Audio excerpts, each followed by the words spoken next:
Hey guys, so after Jesus had prayed in the Garden of Gethsemane, chapter 14 continues by saying, "And immediately while he was still speaking, Judas came, one of the 12, and with him a crowd with swords and clubs, from the chief priests and the scribes and the elders. Now the betrayer had given them a sign, saying, 'The one I will kiss is the man. Seize him and lead him away under guard.' And when he came, he went up to him at once, and said, 'Rabbi,' and he kissed him. And they laid hands on him and seized him. But one of those who stood by drew his sword and struck the servant of the high priest and cut off his ear. And we know from one of the other accounts that this was Peter. And Jesus said to them, 'Have you come out as against a robber with swords and clubs to capture me? Day after day I was with you in the temple teaching, and you did not seize me. But let the scriptures be fulfilled.' And they all left him and fled." And ultimately, we know that Jesus was saying essentially what he would say later in Luke 24 about how it was necessary for the Christ to suffer all of these things and enter into his glory. But also he calls out the hypocrisy of the religious leaders, saying, you had the opportunity, you were just afraid of the people. You had no right to do what you're doing now, and you knew it. But now that it's nighttime, now that you can do it secretly, you're okay doing it. Which, if that isn't a lesson for all of us, I don't know what is. Because if you know something shouldn't be done alone, probably shouldn't be doing it. If you know you'd feel uncomfortable talking to other people about the choices that you're making, probably that's an indication of conviction. "And a young man followed him with nothing but a linen cloth about his body, and they seized him, but he left the linen cloth and ran away naked." It is thought that this is Mark who did this. It is kind of a weird little addition, which is why people think it's Mark inserting himself and pointing out where he was in the midst of it. "And they led Jesus to the high priest, and all the chief priests and the elders and the scribes came together. And Peter had followed him at a distance, right into the courtyard of the high priest. And he was sitting with the guards and warming himself at the fire. Now the chief priests and the whole council were seeking testimony against Jesus to put him to death, but they found none. They were just coming up with fake stuff, trying to get one over on him. For many bore false witness against him, but their testimony did not agree. And some stood up and bore false witness against him, saying, 'We heard him say, I will destroy this temple that is made with hands, and in 3 days I will build another not made with hands.' Yet even about this their testimony did not agree. And the high priest stood up in the midst and asked Jesus, 'Have you no answer to make? What is it that these men testify against you?' But he remained silent and made no answer."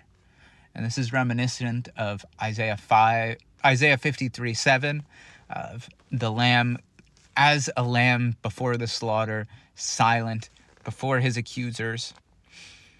And again, the high priest had asked him, or rather, he remained silent and made no answer. And again, the high priest asked him, "Are you the Christ, the Son of the Blessed?" And notice, the high priest also already had an idea of who the Christ was, the Son of the Blessed, the Son of God. They recognized that the Messiah is a divine individual, according to Daniel 7, according to Isaiah 7.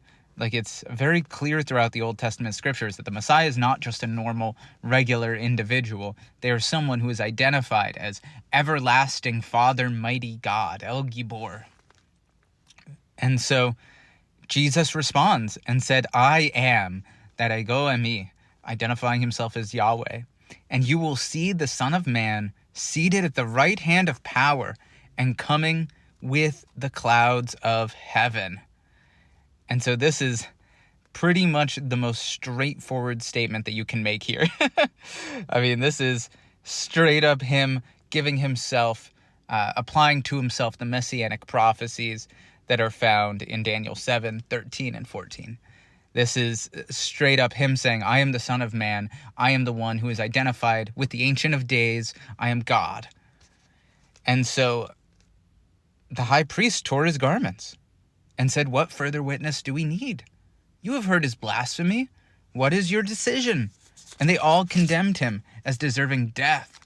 And some began to spit on him and to cover his face and strike him, saying to him, "Prophesy." and the guards received him with blows. And this is the ultimate irony, in that had he not been God, this would have been the right thing. Not necessarily the beatings, the mocking, but the indication of blasphemy, the condemnation even to death, according to the Old Testament. If you claim to make yourself equal to God, if you are blaspheming the Lord, then yeah, he deserved to die. Blaspheming God is the greatest sin that you can have, at least within Old Testament law. It's one of those really important things. The very first one in the law is, I am the Lord your God, you shall have no other gods before me. And so when you try to make yourself equal to God, yes, that's an evil blasphemy. It's awful. And yet the ultimate irony here is that they would have been right if anyone else had said this. And yet because it was Jesus, they themselves were blaspheming by mocking, by eventually scourging, beating, and crucifying the actual Son of God, Yahweh. They are the ones who are blaspheming in this situation. And yet, like a lamb before the slaughter, Jesus takes it, having already gone through Gethsemane, having already, Luke's account tells us, had drops of blood, as it were, sweating them, having been ministered to by an angel in his deep anxiety and his deep troubling of his heart, even to the point of death. He had already made up his mind to submit to the Father. Obviously, that was the plan from the very beginning. But after having prayed in the garden, we see him continually. As he is in the garden, he accepts, I'm about to be arrested. Here, he accepts, I'm not going to do anything. I'm not going to call down a legion of angels, which he could have done. Instead, he just stays there, allows himself to be blasphemed, allows himself to be struck, to be mocked, to be eventually scourged, and eventually crucified for your sake and my sake, to cover our sins, to take on the condemnation that we deserve, both from evil, sinful human beings, but also taking on the wrath of God and the penalty of our sins for those who would just believe in him and follow him. And as Peter was below in the courtyard, one of the servant girls of the high priest came, and seeing Peter warming himself, she looked at him and said, "You also were with the Nazarene, Jesus." But he denied it, saying, "I neither know nor understand what you mean." And he went out into the gateway, and the rooster crowed. Notice in here, the rooster doesn't crow immediately, one after another. He hears the rooster crow one time. He had a warning. God didn't just warn him ahead of time. Jesus didn't just say, "You will deny me 3 times before the rooster crows twice." He allowed the rooster to crow the first time, right after the first one. And yet Peter continues to fail here. He says, "And the servant girl saw him and began to say again to the bystanders, 'This man is one of them.' But again he denied it. And after a little while, the bystanders again say to Peter, 'Certainly you're one of them. You're a Galilean.' But he began to invoke a curse on himself and to swear, 'I do not know this man of whom you speak.'" Now he's not just saying, "Hey, I don't know what you're talking about." Now he's not just denying being with him. Now he's saying, "I don't even know him." And immediately the rooster crowed a second time.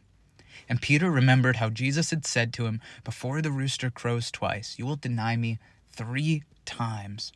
And he broke down and wept. He knew that he had committed one of the worst sins you can do, which is denying our sovereign Lord. And at this point, it's easy to look and point and say, "Wow, what zeal you had before. Now you're betraying God." And yet, God was still merciful. We see in the end of John 21, Jesus restores Peter to ministry. Jesus becomes a leader of the people, a leader in the ministry to the Jewish people. He's the one who's given the vision of allowing the Gentiles entry into God's plan of salvation in Acts 10, Acts 11. Jesus still had open arms for him. We can look at here, and yet at the same time, where do we deny our God through our living? This is something that we should consider and recognize that God always has forgiveness as long as we turn back to Him.